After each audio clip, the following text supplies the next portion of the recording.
Hi guys! Good morning! Ngayon guys, kumakain kami ng breakfast. Ayan, ipapakita ko sa inyo ang aming ulam. Ayan, ito yung aming paborito talaga. Ayan, ipapakita sa inyo. Ayan guys, may tuyo kami, tapos may kusino. Ayan, perfect combination siya kasi matamis at maalat. Siyempre, hindi mawawala ang kope. Kumakain si Kat-Kat ng kusino. Ito naman tuyo, kasi hindi ito maarte. Kahit ano lang pagkain ibigay nyo dito, kakain ito. Tuyo mo. Ha? Tuyo. Tuyo. Ayan, let's eat! Ayan. Kain tayo. Tupi. Sarap ng ulam namin, tuyo. Ay! Ay, ano nga? Ha? Nuno?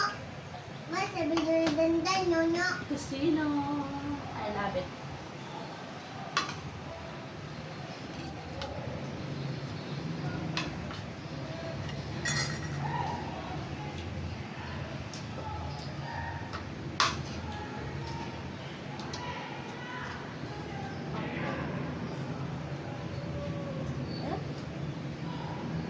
Ito lang guys yung maarte. Hindi ko makain ng tuyo. Ang dami nitong ayaw. Pag ito, ako kahit bigyan nyo ng kahit anong pagkain, kakainin din. Walang pagkatas dyan. Akin na, tuyo. Ito mo. Akin na. Ah. Ang talak. Talagang mawawala sa akin yung coffee kasi guys, coffee lover ako. Charis! Ay, nagkatira lang kami sa kape kasi itong dalawang ko, hindi naman ito mahilig sa kape. Kaya hatiin ko lang sila sa kape. Ayan.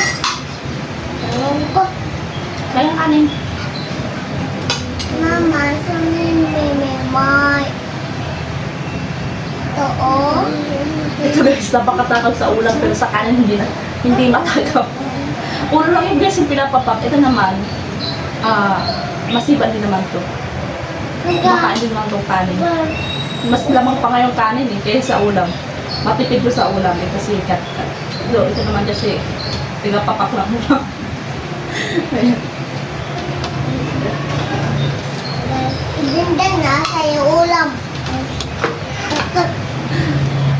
Mana sa'yo ulam ang dandan. Naasay ay? Iki kakak. Dito.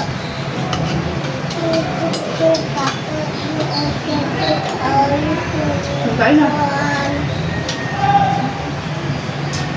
Wala asay dandan ay? Wala ulam.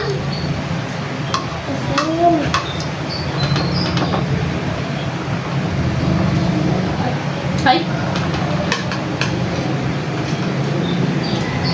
Ni dandan. Asay ulam mo ni dandan? Nasigaw ka ng kain.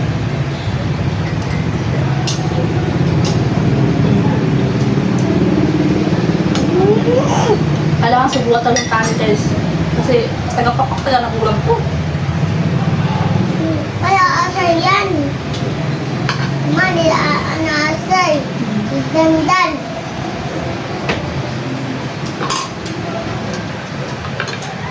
Wala ulam ni dandan.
ng